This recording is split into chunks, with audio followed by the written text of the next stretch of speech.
ভিতরে কি করবো? মা আমাদের মাঝে কোনো ঢোকার কোনো দরকার নেই, তুমি তোমার কাজ করো।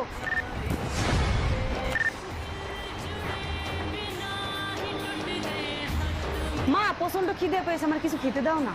যা নিজে যাইয়ে লইয়ে খা। মা প্রচন্ড মাথা ব্যথা করতেছে, আমার তেলটা একটু লোয়াই দাও না।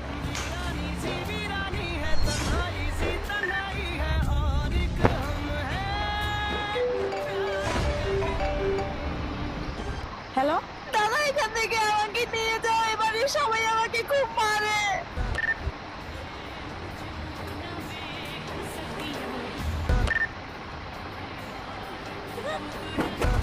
মা বোনের বাড়ির লোক বোনকে খুব মারছে, চলো আমরা বোনকে দিয়ে নিয়ে আসি।